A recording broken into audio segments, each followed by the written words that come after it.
1900s saw Charles Spearman using a mathematical approach to the question of measuring human intelligence.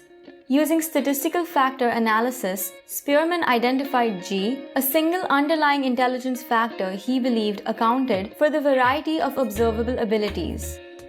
Spearman noticed that children's grades across all school subjects tended to be highly correlated.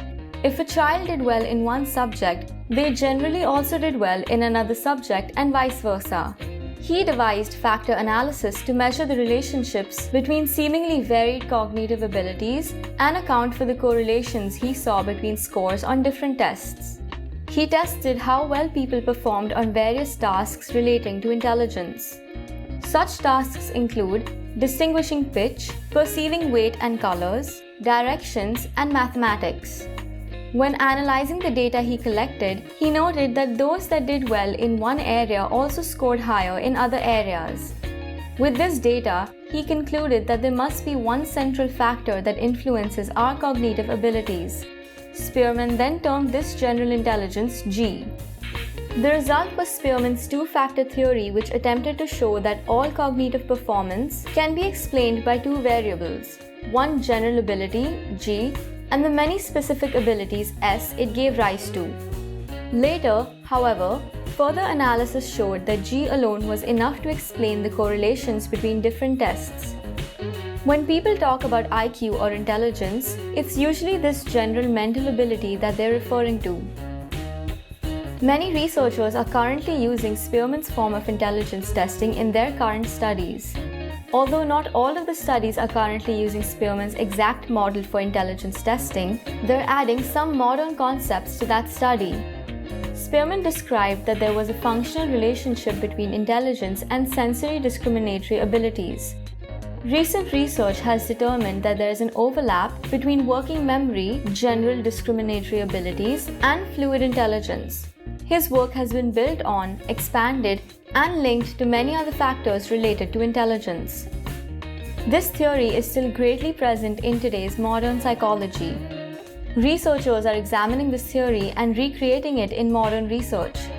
The G factor is still frequently studied in current research. For example, a study could use and be compared with various other similar intelligence measures. Scales such as the Wechsler Intelligence Scale for children has been compared with Spearman's G, which shows that there has been a decrease in statistical significance. Research has been adapted to incorporate modern psychological topics into Spearman's two-factor theory of intelligence. Nature versus nurture is one topic that has been cross-studied with Spearman's G factor. Research shows that although environmental factors influence the G factor differently, it has been found that it is affected if influenced early in life, rather than adulthood where there is little to no impact. Genetic influence has been documented to greatly influence G factor in intelligence. The existence of a single quantifiable factor for human intelligence has been hotly debated ever since Spearman proposed it. Cattell thought that crystallized intelligence was a kind of cemented knowledge bank acquired over time, representing all those abilities that were already familiar from previous learning. On the other hand, fluid intelligence was the ability to acquire that knowledge in the first place, namely to learn in the moment. He saw G as more accurately GC, and that tests focusing only on G would omit an important developmental factor in human intelligence. Others were similarly critical for the reductive nature of G, including psychologist L.L. Thurstone and J.P. Guilford. Both believed that there were several irreducible and independent domains of intelligence. However, many have since found correlations between their tests which strongly suggest a general factor. More criticism came from Howard Gardner, who proposed 9 domains of intelligence, including some decidedly non-cognitive ones like musical, existential, and bodily kinesthetic intelligence. Almost everyone can conceive a person who performed poorly at school but excelled in sports or dance, perhaps, or a person with musical genius that did not translate to any other area in their life. Gardner argued that the academic environment overemphasized verbal and logical skill while ignoring these other forms of intelligence. However, his critics have responded that we imagine something like athletic skill as just that, a skill and not strictly intelligence. Charles Spearman was the first to postulate that there exists a single general factor of human intelligence, something that reflects positive correlations among different cognitive tasks.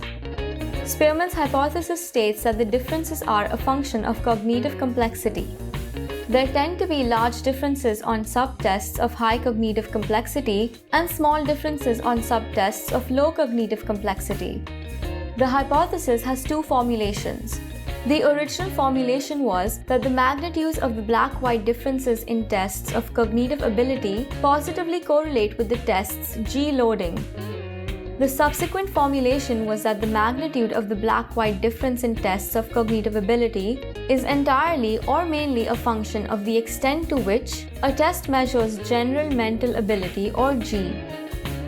The properties of the hypothesis include the varying magnitude of the mental difference between black and white populations on a variety of mental tests is directly related to the size of tests loading on G, the general factor, common to all complex tests of mental ability. The hypothesis was tested to determine if advanced placement score gaps were due to G. White-black and white-Hispanic comparisons were in accordance with the hypothesis. White-Asian comparisons did not support the hypothesis. Currently, the G-factor theory of intelligence is largely undisputed and has been established through experimental cognitive research, brain anatomy, and molecular genetics, where it has also been shown to have a strong heritable component. Though it is taken as true that there is a high correlation between performance on different skill tests, research is still underway to determine what causes the correlation and how. Today's intelligence is usually understood as a hierarchy. Small factors manifest in the ability to do highly specific tasks, but those factors can be arranged in broader intermediary categories, which in turn are encompassed within the most general factor G. That is it for this video. Do like, share, and subscribe to our channel Explified. Check out our channel for more such interesting videos.